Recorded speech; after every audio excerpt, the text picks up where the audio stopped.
Hello and welcome to Team 8, Sprint number 5, Capstone Class, Fall 2018 Web Server Project.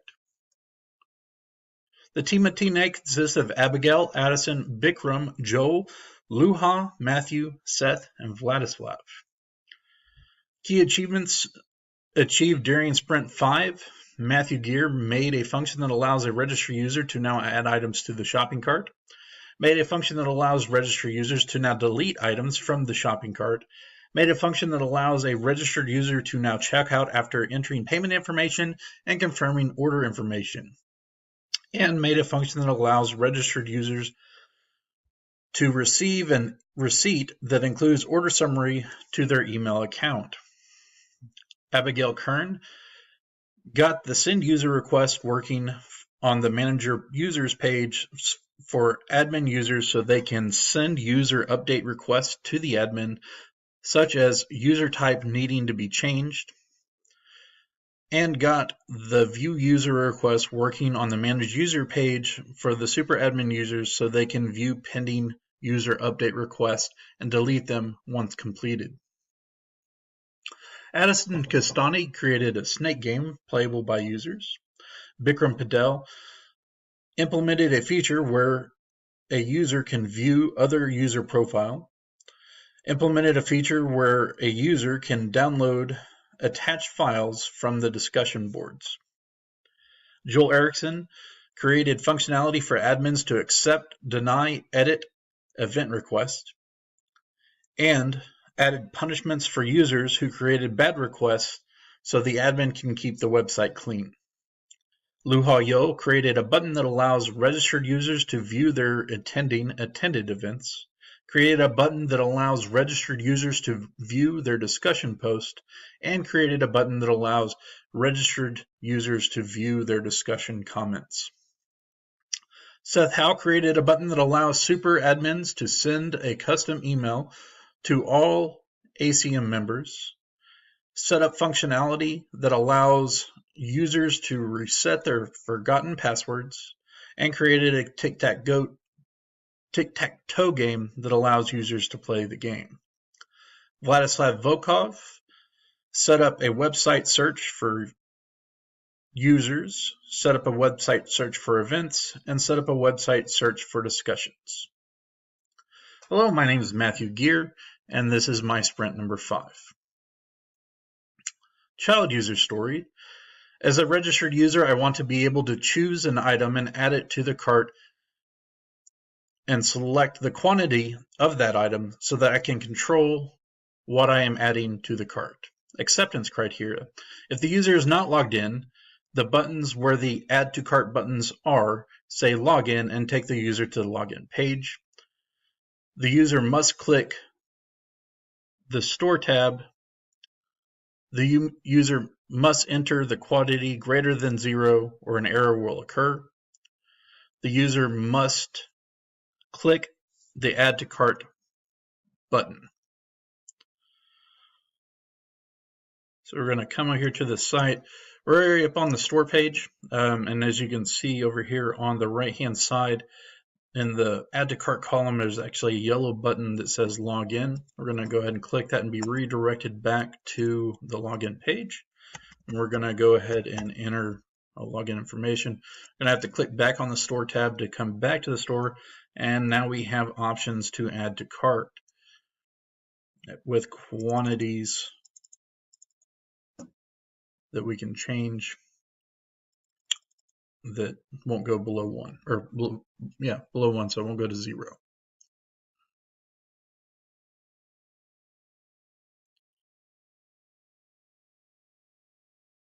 And we'll go ahead and add one to cart. Next child user story. As a registered user, I want to be able to see the items I have added to the cart in the shopping cart so that I can easily see what I've already selected. Acceptance criteria. When the user adds an item to the shopping cart, the user is taken to the shopping cart. When logged in and on the store page, there's a button that takes the user to the shopping cart when pressed. When on the shopping cart page, the user can see the picture, spec, type, and price of the item, as well as the total amount of the purchase. When on the shopping cart page, if the user presses the back to store button, they are taken back to the store. So since we're already on the shopping cart page, we're going to click on the back to the store and see that we're taken back to the store.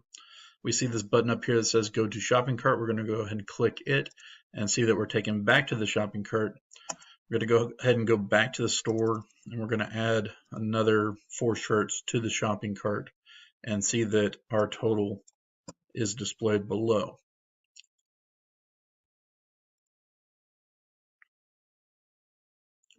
As a registered user, I want to be able to remove items from the shopping cart so that if I added something by mistake, I can remove it before purchasing. Acceptance criteria: when the user clicks the delete button, the item is reduced by 1. When the item's quantity is reduced to 0, you no longer see the item in the shopping cart. So we're going to come back to our shopping cart, and I don't really want 4 of these shirts, so I'm going to go ahead and delete them. As we can see, it's de-incrementing the quantity by 1, and I actually just want an extra large instead of an extra large, so I'm going to click this one, and we can see that once this quantity reaches 0, it's no longer displayed in the cart. As a registered user, I want to be able to enter payment information so that I can choose how to pay. Acceptance criteria: when the user is on the shopping cart page and presses the checkout button, they are taken to the checkout page. When the user is on the checkout page and presses the back to store button, they are taken back to the store. When the user is on the checkout page and presses the back to shopping cart, they are taken back to the shopping cart. The user must select a payment method or an error will occur. The user is taken to a payment page when they press the payment button. If the user chose the credit card method, there are fields for name of the card, credit card number, expiration date, CCV on the payment page. If the user chose PayPal method, there are fields for a PayPal account, PayPal password, and payment information. If the user chose the Bitcoin option, there is a field for the Bitcoin wallet on the payment page. There are fields for shipping information on the payment page. All fields are required. All right, so we're going to come back over here and we're going to come back to buying our shirt. So we're going to click checkout and we're taken to the payment page. There is a way to go back to the store and a way to go back to the shopping cart. Down here we have 3 different types of payment informations: credit card, PayPal, and Bitcoin. So we're going to select credit card and we're taken to the pay page, which is where we're going to enter in some fake information. This is just a placeholder for a real service. So do not enter in real information. But we can enter in the name of the card, the credit card, expiration, CCV, and shipping. But we're not going to do that right now. We're actually going to go back to the cart so we can look at the PayPal information. And this time it brings up a PayPal account. And again, there's shipping information. And one last thing, which is the Bitcoin. And you can enter in a wallet and the payment information.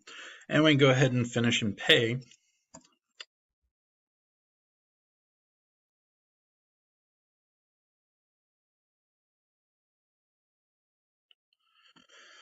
As a registered user, I want to be able to see all the details of my order so that I can confirm the information is correct. Acceptance criteria: when the user is on the confirmation page and presses back to the store button, they're taken back to the store.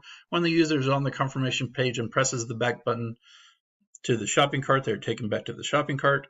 The user can see a list of items in the shopping cart on the confirmation page, and the user can see the payment information that they chose, and the user can see the shipping information they entered. So we'll come back to this confirm order page. We can see our shirt up here and the details about it. We can see our payment information, and we can see our shipping information.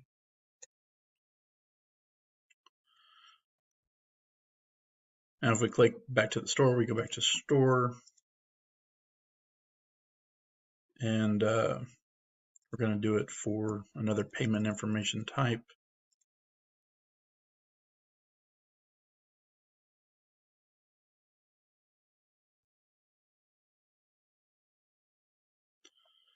And now you can see our payment information has changed, and everything is there. We're also going to click back to the shopping cart. This time we're going to do the PayPal.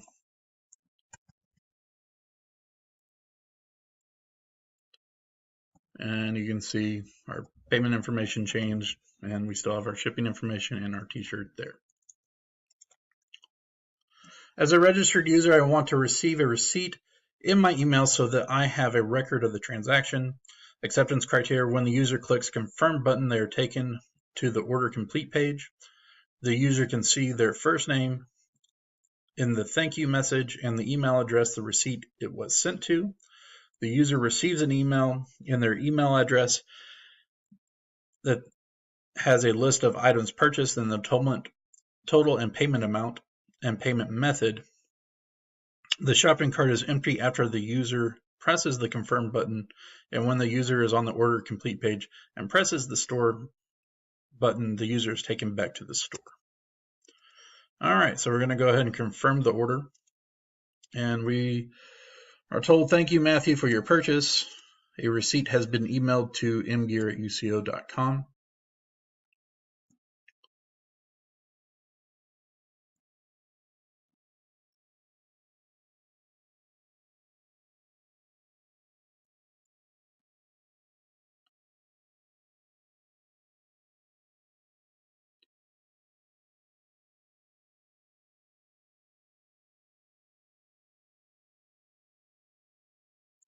And this is the email that we just got with our one shirt extra large. And it says, thank you for your purchase at AECM store. Your order contains one shirt extra large for $28.99. Your total was $28.99 and charged to your PayPal account.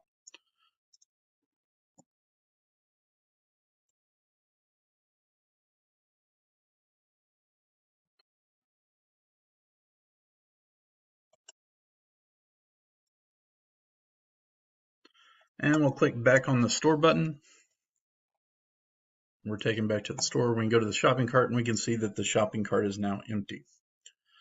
All right, that has been my sprint number 5. Thank you very much. Have a good day. My name is Abigail Kern. I'm presenting my portion of Sprint 5. As an admin user, I want to be able to send update user requests so that I can notify the super admins of needed user changes. Super admin users are unable to send requests. So I'm currently logged in as a super admin, and if I go to their manage users page, which is where the send request form is for admins, they do not have that request form where they're able to send user requests. So now I'm going to sign in as a regular admin, which you can see right here. The admin user can see the user update request form at the bottom of their manage users page. So I'm on their manage users page, and if we scroll down, they see that user update request form. The admin user is unable to hit the send request button when they haven't selected a user. So right here is where they select a user, and one of them have not been selected, so they're unable to push on this button. The admin user is only able to select one user at a time, so they're only able to click on one of these radio buttons at a time. If the admin user selects a user and hits the send request button without typing a message will display saying, please fill out this field. So if they come down here and they click on send request, they do get that message. If the admin user selects a user, fills out the message, and hits the send request button, the page is refreshed and a success message displays saying user update request was successfully sent to the super admins. So just to show that the database is currently empty, I will refresh that. And now I can say user needs to be a normal user, and I'll send that. And now that message does display, and if we refresh the database, that message is now saved there. And I'll send another one just for good measure. So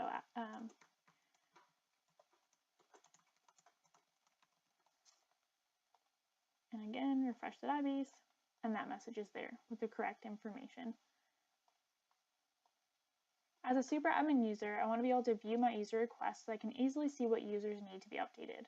Only super admins are able to view user update requests. So if we refresh the manage users page for this admin, there is no portion where they're actually able to view the requests, they're only able to actually send them. So now if I log back into the super admin, I'll go to their manage users page. If there are any pending user update requests, the super admin user will see a gray bell in the upper right corner of their manage user page. Since there are two, there is that bell up in the upper right hand portion of their page. If the super admin user clicks on the bell moves left to show the following message with the correct number of pending user requests. So it'll say number user update requests. Since there's two, it should say 2, and it does. And I can click on it again to collapse it. If there are requests, there will be a request section at the bottom of the super admin's manage users page. And sure enough, there is, because there are currently 2. Each request shows the requester's username, the username of the user to update, the user's type at the time of the request, and the message. So I was signed in as Abiel Kern when I put these requests in, so the user should be Kern, which it does for the requester, and then I did one on these 2. So those are the 2 usernames, and then the current types whenever it was put in, and then the matching message that I put in there. If the super admin clicks on the red trash button next to the request is deleted and the page is refreshed, displaying a success message saying the user update request was successfully deleted. So again, I'll show that there are currently 2 in the database. So if I delete this one, it is successfully deleted. That message displays. Now it should say 1 up here, which it does. And if I refresh the database, there is currently only the 1 that's left.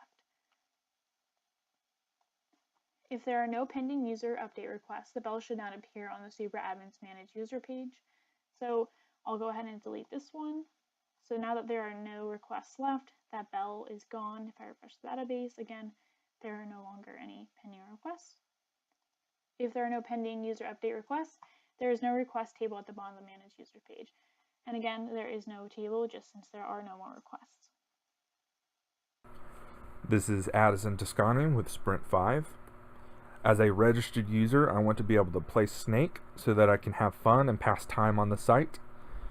And the first 4 acceptance criteria is if I press up arrow key, the snake will move up if not already moving down.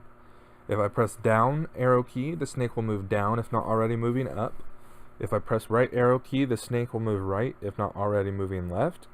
If I press left arrow key, the snake will move left if not already moving right. Let's go over to our snake. Move up, left, down, right, and you can't move in the opposite direction. The next acceptance criteria is my score is visible on the top left of the game screen, and we can see at the top left of the game screen. It's there. The next acceptance criteria are if I collide the snake with an apple, it will disappear. If I collide the snake with an apple, it will increase my score. And if I collide the snake with an apple, it will increase my snake size. So if we eat an apple, the score goes up, you get bigger, and the apple disappears.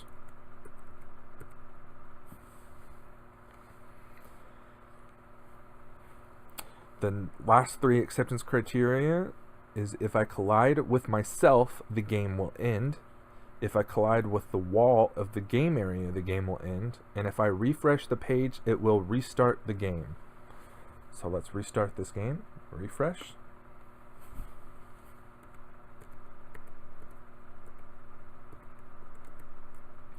There, we collided with the wall and the game ended. And we can refresh to restart it.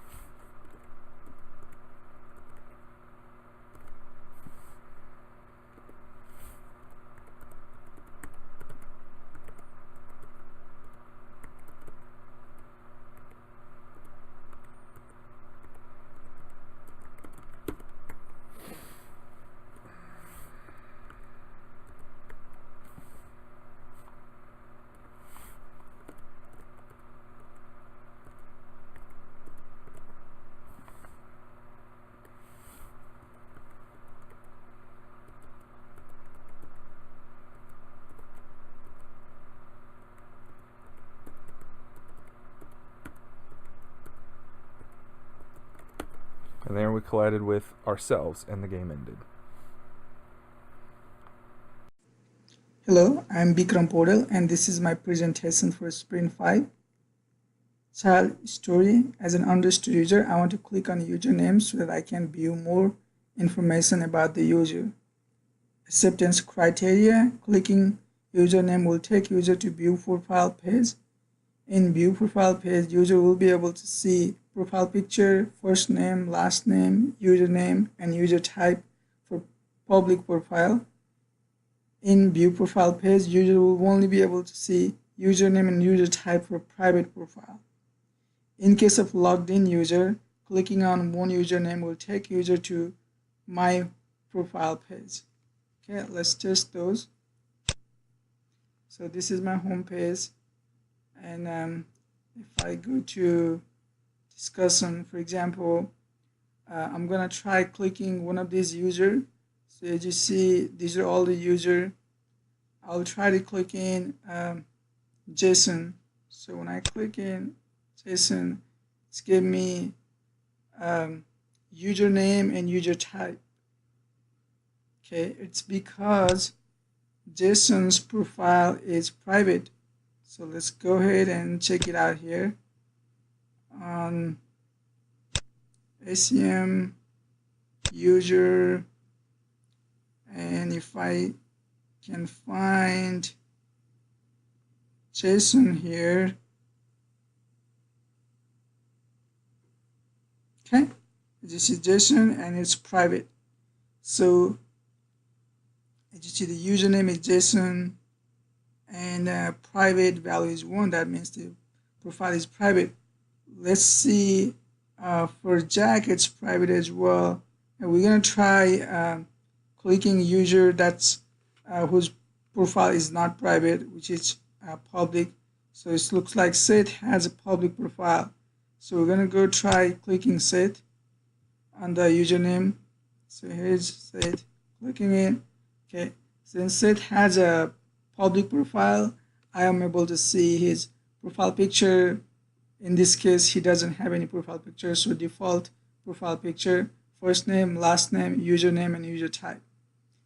Okay, so let me log in and test by clicking my own username.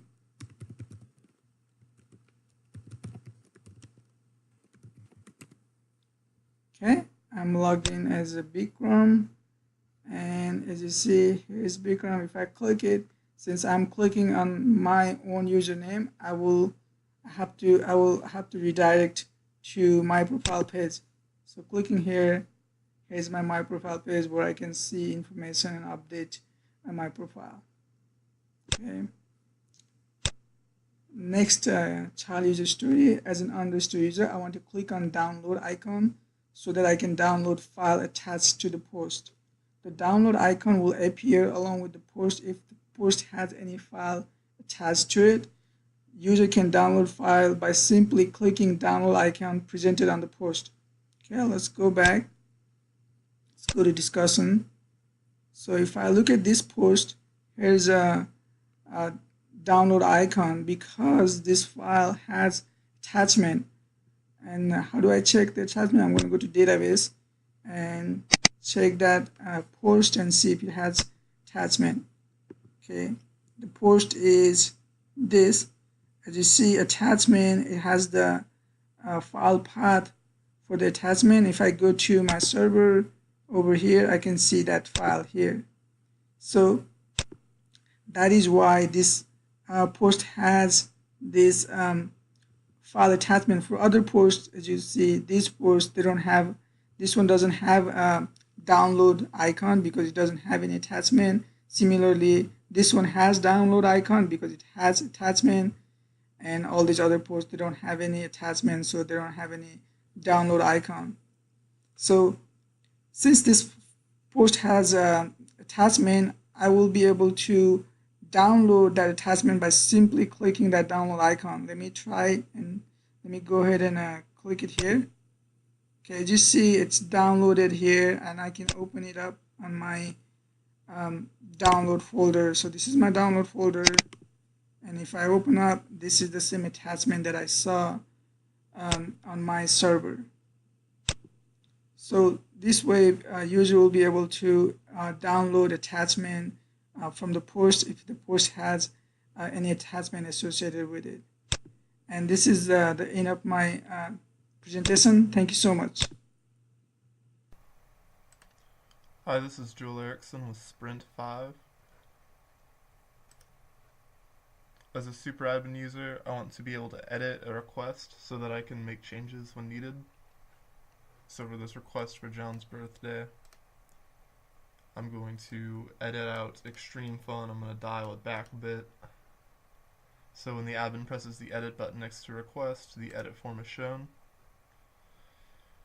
When the edit form is open, you can click back to go back.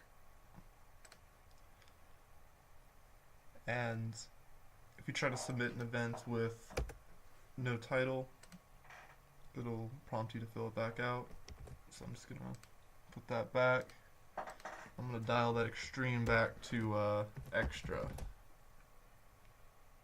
And when you click submit and there's a title, it will reload the page and be updated there. And if we look in the database, it did say extreme, and when we refresh it, it'll say extra. As a super admin user, I want to be able to accept a request so that I can add new items to the calendar. So now that we've edited John's birthday party to be correct, we can accept it. So when the admin presses the accept button next to the request, the page is reloaded and the request is no longer there. And that's what happens. The accepted request gets added to the calendar. There it is. And if we look at the database, it says request flag is true. You refresh it, and now it's false. So as a super admin user, I want to be able to delete requests so that I can deny them. So when a super admin, or when an admin clicks the deny event button on a request, the page will reload and the request will not be there. So this birthday party, we don't need that. It's going to be lame, so I'm just going to deny that. If I reload it, it's not there anymore. And if we look at the database, it was here. Refresh it, the count's 18 now, and it's not there anymore. So as a super admin user, I want to be able to lock a user's account and delete all of the requests so that I can keep the requests clean. When an admin clicks the ban user button next to an event, the page will reload and all events requested by that user will be deleted. All the events requested by that user will be deleted from the database, and the offending user's account will be locked. So this user made a bunch of spam requests, so I can just click ban, and it will delete all of their requests, and also ban them. So we can look in the database. If I refresh it, all those spam events are gone. And if we look in the users, we can see that their account is now locked. And then for the final one, as a super admin user, I want to be able to flag a user's account and delete a single request so that it can deal a less harsh punishment to minor violations. When the admin clicks the warn user button next to the events, the page will reload and only that event will be deleted. The event will be deleted from the database and the offending user's account will be locked. So this user isn't as bad, he just made a funny request and we're just going to warn him. And that request will be deleted and his account will now be locked as well.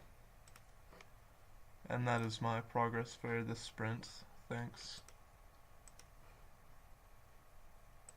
Hello, my name is Lu Huayao. This is my Sprint5 presentation. Share you the story. As a registered user, I want to have a list to show upcoming events for the next 24 hours with countdown timers so I can schedule them. The registered user must click the Events button to view their event schedule. Go to the My Profile page. Click the Events button. If user's event schedule is empty, the permit message displays. So this is the empty message. The registered user is able to review their attended events through click the history button. Click the history button is a list of past events. All events are sorted by event date. You will see the event date here for each event. The registered user is able to see the countdown timers for those events will start in less than 24 hours. I'll go to event page and attend these 2 events after today. Attend this and go back to profile page. And you will see the upcoming events were listed here, and the event which is less than 24 hours will show a timer is running. As a registered user, I want to have a list to show all discussion posts I create that I can review them. The registered user must click the post button to view all discussion posts they create. Click the post button. If user discussion post list is empty, the prompt message displays. So this is the empty message. All discussion posts are sorted by post date. So first, let's go to discussion page. We'll post some new post here.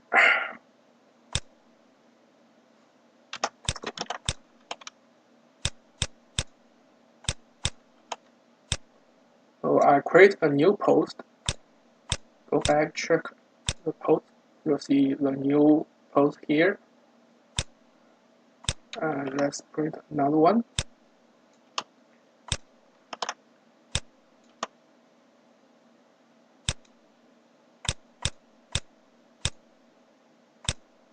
You'll see these are 2 posts I just created, and you'll see they are sorted by the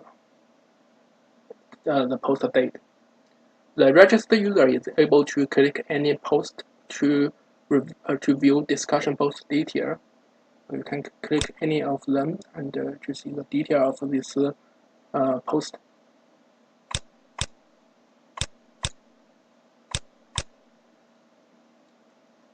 As a registered user, I want to have a list to show all discussion comments I post so I can review them.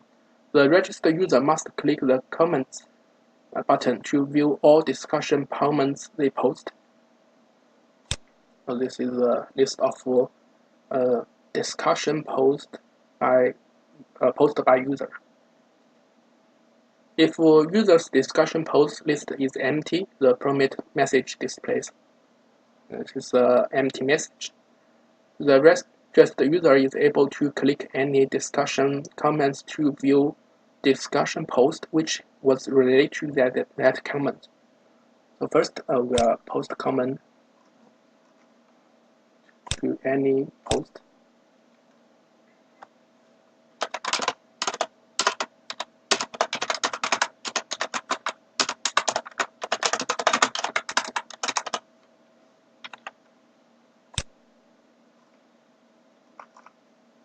Let's post another one.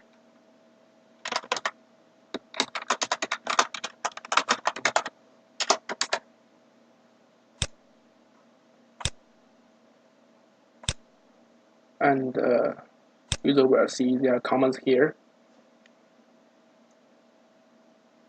and click the any comments will check the detail of post related to that comment. Hey, this is Seth, and today I'll be presenting Sprint 5. Child story. As a registered user, I want the option to reset my password so that I can recover my account. Acceptance criteria. The user must navigate to the sign-in page. The user must click the reset password link. The user must type a valid email address or an error will occur. The user must click submit button to send verification code via email. The user must type in the correct verification code or an error will occur. The user must click the submit button to submit verification code. The user must type the same password to confirm it, or an error will occur. The user must click the submit button to update password. So we'll navigate to the sign in page. I'm already signed in. So we're going to sign in real quick just so you know what the password is. I'm going to copy and paste. Our password is actually encrypted so you can't see it on Compass. So that allowed me to sign in. So if I go back to sign in, we'll go to reset password. If you do an invalid account, you get an error. The verification is being sent. If you do the wrong verification code, invalid, you get an error.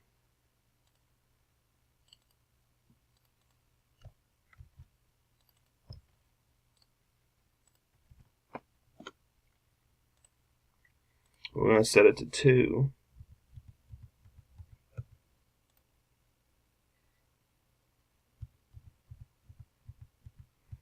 I'm just gonna put an extra one so passwords do not match.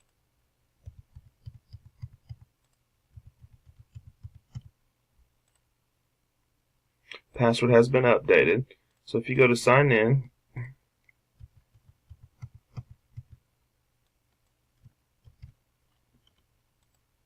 and we'll paste the password in there. There we go. Child story. As a super admin user, I want to click a button to send a custom email so that I can notify all the members of upcoming events. Acceptance criteria. The super admin must click the notify all members button. The super admin must click the custom email button. The super admin must fill in the subject or an error will occur. The super admin must fill in the message or an error will occur. The super admin can click close button to cancel custom email. The super admin must click the send email button to send the email. So on the ACM manager page, notify all, custom email. We can just do ACM meeting. This is a test. We'll just put the date.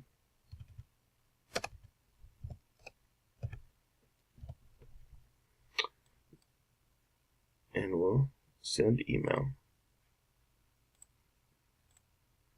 So right here, I should get 4 of them because all 4 of these accounts are linked to me. So we have Jen, this is a test. Seth, this is a test. Log out, this is a test. Dr. Sung, this is a test.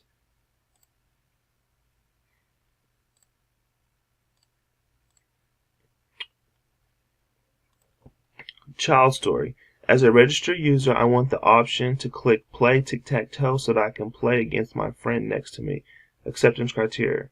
The user must click the games link under the My Account drop-down. The user must click the Click to Play button next to the game. The user will be redirected so they can start playing tic-tac-toe. The user can click New Game to start over. So we'll go to Games, tic-tac-toe, click to play, and you can start playing. Say you want to click New Game to start over. It will tell you X is the winner, New Game. O is the winner, New Game. Oops, wrong one. Let's do a draw. Draw, New Game. This concludes Sprint 5. Thanks for your time. Hello, my name is Vladislav Volkov. Today I'll be presenting Sprint 5. Child user story. As an unregistered user, I want to be able to utilize the search bar so I could search the website for helpful information from various databases. Acceptance criteria. User must click on the search bar and type a keyword. The user's database is searched. If the user that has been searched for has a private profile, the user won't be found in the search. The events database is searched and the discussions database is searched. And the results are printed out to the user. So let's see how that works. We can search for meeting. We have all these meetings printed out. If we click on them, we're taken to the calendar. search for post, and we have all these posts.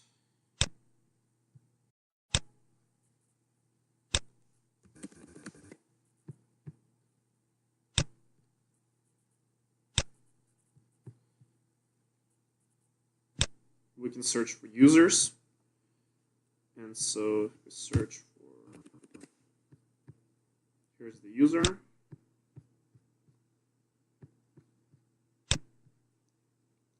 My profile is public, so I'm found in the search, but if we, let's see. So we have Bikram here is private. If we search for Bikram, it's not found. Or if we search for Abby is also private. Nothing is found.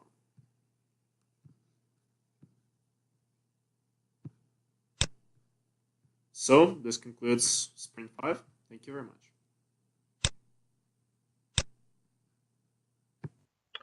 And that concludes Sprint 5 for Team 8, Capstone Project 2018 Web Server Project. As you can see from our key achievements this sprint, we got a lot of stuff done. For the entire project, we were able to finish everything we wanted to finish and added some epic user stories along the way. And we're pretty happy with what we've gotten.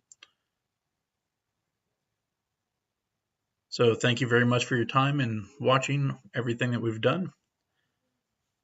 And have a great day.